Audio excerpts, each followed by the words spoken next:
Our next presenter is known to many of us, Diana Furchtgott Roth. Diana is a senior fellow at the Manhattan Institute. She is the former chief economist for the Department of Labor. She is the former chief of staff of George W. Bush's Council of Economic Advisors. She is a widely read columnist in many newspapers and, for example, including Tax Notes as well. We've all followed her work with great interest over a number of years. And Diana will be talking to us about estate taxes and capital costs. Diane.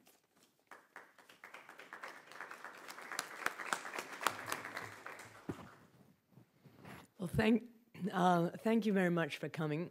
Thank you for the excellent pizza, which I'm sure is one of the draws of all these attendees here. Thank you also for listening and not just walking out after you've eaten the pizza.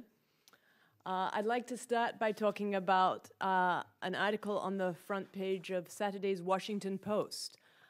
It was about a family called the Balin family who'd lived in their Georgetown house for generations. And a few years ago, when Harry Balin inherited it, he had to sell it. Why? Because of the death tax. He tried to keep it going by renting it out for weddings, by renting it out for other events, by holding concerts in it, but it didn't work, and it was sold just a few months ago. So this is the result of a family saving, being frugal, as Milton Friedman said, the virtue of accumulating these assets. He then had to sell the house. Well, as Steve said, the biggest disadvantage of the estate tax is the effects it has on planning. And many people say, well, the death tax doesn't affect very many people.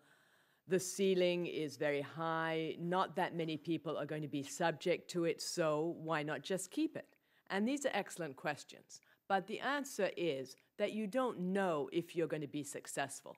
For example, when I left college, I was earning almost next to nothing. Then I got married, and my husband and I were earning a little more, and now we have 6 children, 4 of whom are in college. Now we don't have any money at all because it just goes to tuition payments. But you don't know, basically, how much you're going to accumulate over your life. And having a tax such as the estate tax discourages building up a business. It discourages keeping assets and having them to renew your business and reinvesting them in your business, because you don't know what the estate tax is going to be when you die. You don't know whether your business is going to be successful or not. These are unknowables. And so, as Steve said, with the estate tax representing just a fraction of federal tax revenue, it's less than 1%. And so much effort going into avoiding it. The most efficient thing to do would be to eliminate it as a source of revenue. And one of my favorite presidential candidates, Herman Cain, with his 999 plan, has proposed just that. He proposed, as well as eliminating the estate tax, also eliminating capital gains taxes and eliminating payroll taxes, and just moving to a flat system. I disagree with his last 9 about having an additional sales tax. I would prefer to have, say, 15-15, a flat corporate tax, a flat individual tax, or even forget about the corporate tax completely and just have one flat tax. But the idea is, as Mr. Cain pointed out, that these add-on taxes just add a lot of complexity to the tax code, and anybody who can hire a good tax lawyer can avoid paying the tax anyway. So these taxes affect tax planning, estate tax planning.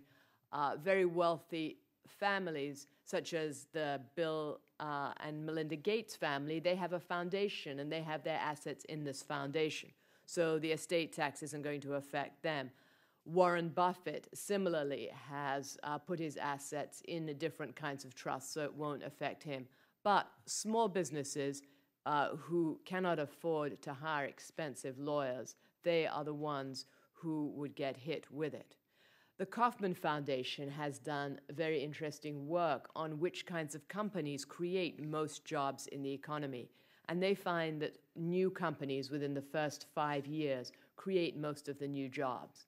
And if we just had some more of these large companies such as eBays and Googles and Yahoos, then we would get a lot more initial jobs. And one way to do that would be removing the disincentives to risk. And the estate tax is one big disincentive for taking risks and building wealth and accumulating assets. There is also, as Milton Friedman said in the letter, which is in your packet, questions of double taxation. If you've already been taxed once or twice, depending on what kind of earnings you have, it doesn't seem fair to tax you again. There's the idea of meritocracy. As Milton Friedman said, America was built as a meritocracy. If you accumulate assets you've already been taxed on, it doesn't seem fair to be penalized for that.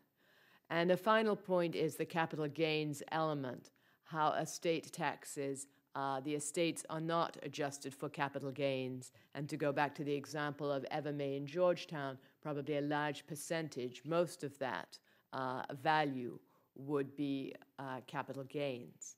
So with that, I'd like to close, move on to the next speaker, and I'm very much looking forward to your questions.